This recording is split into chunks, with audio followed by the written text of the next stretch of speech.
क्या होती है भीड़? जब हम लार्ज ग्रुप्स में जमा हो पाए, कम्युनिकेट कर पाए, तो हमने इवोल्यूशन की इस कहानी में अपने आप को कामयाब माना। लेकिन ये भीड़ हमेशा आशंकाओं की देहरी पर खड़ी होती है। एक पल सब कुछ शांत और व्यवस्थित लगता है, उमंग नजर आती है भीड़ में, जैसे साहिल पर आवाजाही करती हुई लहरें हों। लेकिन एक झटके में ये भीड़ बेकाबू तूफान में बदल जाती है। शुरू होती है धक्का मुक्की और भगदड़। इसके ब्यौरे विचलित करने वाले हो सकते हैं। ऐसे जुटान में होना भयावह ही होगा, जहां आसमान से राई फेंकी जाए तो जमीन पर न गिरे, क्योंकि लोग ठसाठस भरे हुए हैं। अंत में बचता है जूते, चप्पलों और कपड़ों का अंबार, और सच को खुरचने की कोशिश करती हुई एक जेसीबी मशीन। और जाने कहां से आता है ये धृष्ट आत्मविश्वास कि लाखों लोगों के बीच हुई घटना को भी हम छिपा ले जाएंगे। जबकि आना क्या चाहिए? आना चाहिए भीड़ को इफेक्टिवली कंट्रोल करने का जतन और कार्यक्रम स्थल की क्षमता के अनुरूप बनाई गई नीतियां। कुंभ की घटना के आलोक में आज हम भगदड़ की घटनाओं पर अपनी समझ को बेहतर बनाने की कोशिश करेंगे। बात करेंगे कि कैसे लाखों की शांत भीड़ अचानक बेकाबू हो जाती है, और दुनिया में कौन सी तकनीकें हैं, कौन से तरीके ऐसे हैं जिनके इस्तेमाल से हम भगदड़ों को टाल सकते हैं। नमस्कार, अपन है कुलदीप और आप देख रहे हैं जटिलता का विलोम और सरलता का पर्यायवाची, आसान भाषा में।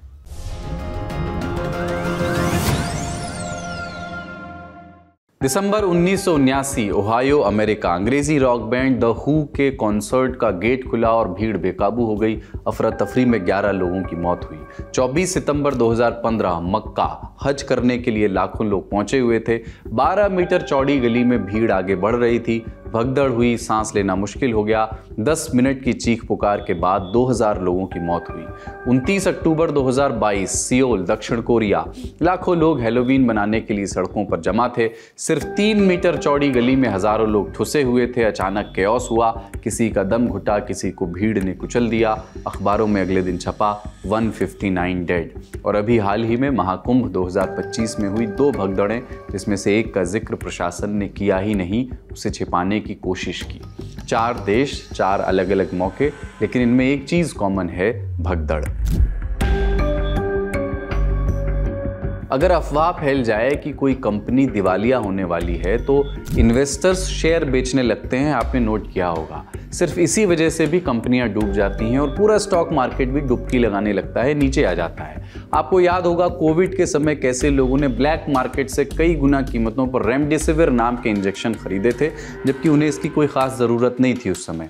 इन घटनाओं के पीछे काम करता है मनोविज्ञान का एक कॉन्सेप्ट, जिसको कहते हैं हर्ड बिहेवियर, यानी ऐसी सिचुएशन जब व्यक्ति अपने विवेक से फैसला लेने के बजाय आसपास के लोगों को फॉलो करने लगता है। हिंदी में कहते हैं भेड़ चाल। कई बार ये फैसले ठीक भी साबित हो सकते हैं, लेकिन अगर पूरी भीड़ दिशाहीन हो, नेतृत्वहीन हो, तो पूरा कुनबा गलत दिशा में जा सकता है। कई बार भगदड़ शुरू होने से पहले ऐसा ही होता है। कुंभ के उदाहरण से इसको समझते हैं। मौनी अमावस्या पर स्नान के लिए लोग 28 जनवरी की रात से ही पहुंच चुके थे। वो अपने मनचाहे मुहूर्त में मनचाही जगह पर स्नान करना चाहते थे। पुलिस ने बैरिकेडिंग से भीड़ को नियंत्रित करना चाहा, लेकिन कुछ लोग बैरिकेडिंग के पास ही कपड़ा और पॉलीथीन बिछा करके जमीन पर लेट गए, ताकि भोर होते ही आगे बढ़ सकें और स्नान कर सकें। ये हर्ड मेंटालिटी का उदाहरण है, जिसमें कुछ लोगों को देखकर बाकी लोगों ने वहीं रुकने या लेट जाने का फैसला किया। भगदड़ की एक वजह यह भी रही। करीब 1:45 बजे कुछ लोग बैरिकेडिंग कूदकर संगम जाने लगे। इससे 2 चीजें हुई। पहली, भीड़ उन लोगों पर चढ़ने और गिरने लगी जो पहले से लेटे हुए थे। दूसरी, ठसाठस खड़े लोगों के बीच जब एक्स्ट्रा लोग घुसे तो धक्का मुक्की शुरू हो गई। ग्राउंड पर मौजूद लोगों का यह दावा था कि इस वजह से वहां लेटे और खड़े लोगों के बीच एक पैनिक सिचुएशन बन गया। पैनिक सिचुएशन यानी ऐसी मानसिक स्थिति जब किसी हो चुकी घटना या होने वाली अनहोनी की आशंका से मन घबराने लगे। दिल की धड़कनें बढ़ जाती हैं, सांस प्रभावित होती है, ब्लड प्रेशर भी गिरने लगता है, और सोचने समझने की क्षमता पर भी असर होता है।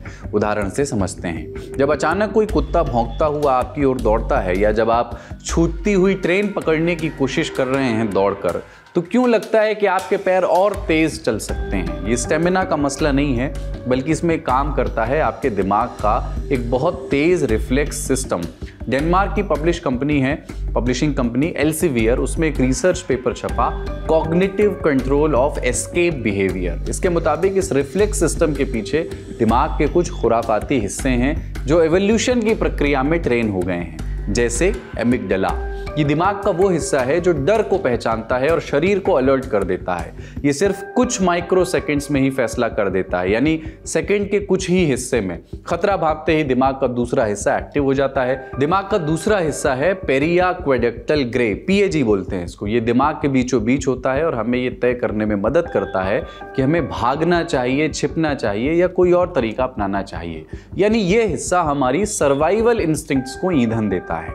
एल्सेवियर में छपे रिसर्च पेपर के मुताबिक पैनिक सिचुएशन में व्यक्ति तुरंत उस जगह से निकलने की कोशिश करता है, लेकिन भीड़, माहौल और समाज का व्यक्ति के भागने के तरीके पर बड़ा असर पड़ता है।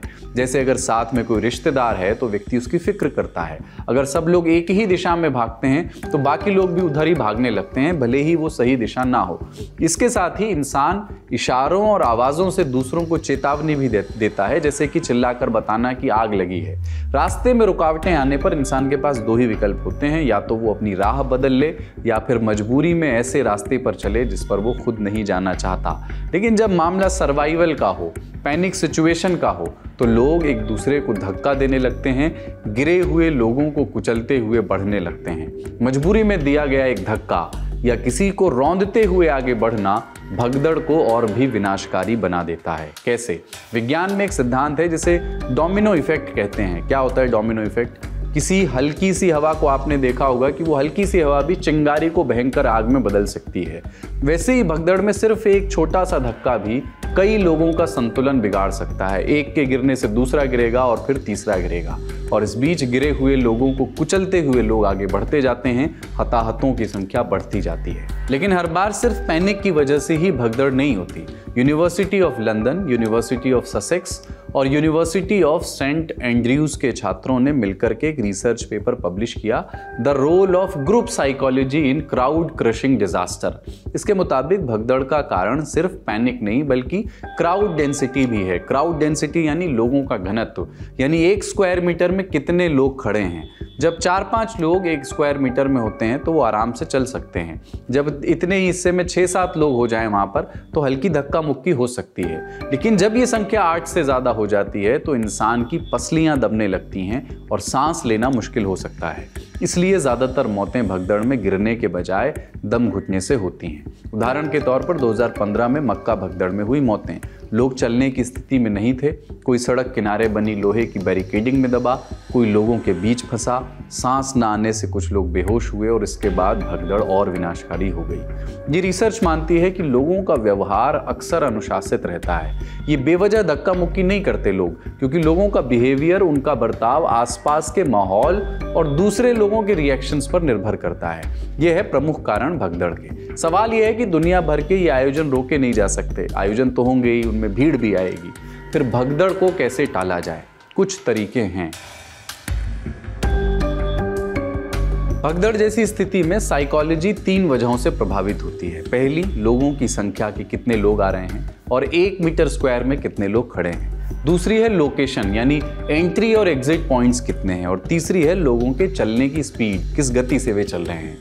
अगर कोई ऐसी टेक्नोलॉजी मिल जाए जिसकी मदद से हम रियल टाइम में इन तीनों चीज़ों को मॉनिटर कर सकें, तब किसी भी एबनॉर्मल सिचुएशन को नोट किया जा सकता है और सिक्योरिटी फोर्सेस की मदद से पहले ही उस पर अलर्ट किया जा सकता है। इसका पहला तरीका है आर्टिफिशियल इंटेलिजेंस और मशीन लर्निंग का इस्तेमाल। सोचिए, अगर एक सुपर इंटेलिजेंट सिक्योरिटी गार्ड हो जो हर जगह नज़र रख सके और भीड़ भाड़ की हलचल को पहले से भांप ले, तो एआई ये काम कर सकता है। कैसे?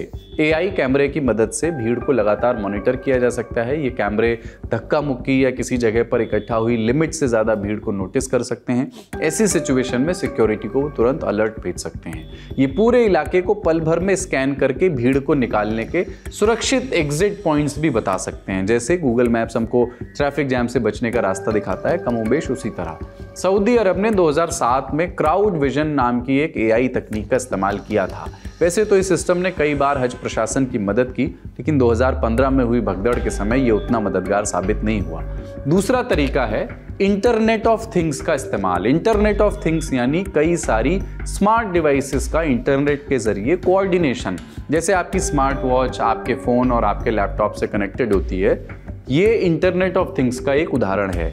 इंटरनेट ऑफ थिंग्स की मदद से बड़े बड़े प्रोग्राम्स में भीड़ को मैनेज करने में मदद मिलती है। कैसे? इवेंट में आने वाले लोगों के हाथ में एक स्मार्ट बैंड बांधा जाता है। इसमें 2 तकनीक होती है, जीपीएस जिससे लोगों को ट्रैक किया जा सके, और दूसरा RFID यानी रेडियो फ्रीक्वेंसी आइडेंटिफिकेशन।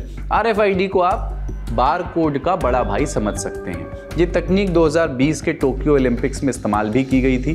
RFID को स्कैन करके ही बैंड को एक्टिवेट किया जाता है, जिसके बाद भीड़ को 2 तरीकों से रियल टाइम मॉनिटर किया जा सकता है। पहला इंडिविजुअल लेवल पर, यानी किसी पर्टिकुलर व्यक्ति को ट्रैक किया जा सकता है कि हम ऐप के जरिए जैसे डिलीवरी पार्टनर या कैब को ट्रैक करते हैं, उसी तरह हेल्थ सेंसर्स भी मौजूद होते हैं इस बैंड में। तो आप ये भी चेक कर सकते हैं कि किसी की हार्ट बीट बढ़ रही है या किसी को चक्कर तो नहीं आ रही, किसी का बीपी तो नीचे नहीं जा रहा, तो फिर तुरंत उसको वो ब्रेसलेट जो है तुरंत मेडिकल टीम को अलर्ट भेज देगी और वहाँ पर प्रशासन पहुँच करके उनकी मदद कर सकता है। हालांकि इस तरीके को कई लोग प्राइवेसी के हनन के तौर पर भी देखेंगे। दूसरा, इससे पूरी भीड़ को भी ट्रैक किया जा सकता है इस बैंड की मदद से, जैसे किस लोकेशन पर इस समय कितनी भीड़ है। पर यह तरीका जाहिर है काफ़ी महंगा है। जो बैंड आता है ये इतना सस्ता नहीं है भारत के लिहाज से। एक और तकनीक है मेड इन इंडिया तकनीक, जिसे 14 साल के भारतीय नौजवान ने बनाया था। साल 2015 में नासिक के रहने वाले निलय कुलकर्णी ने एक सेटअप बनाया।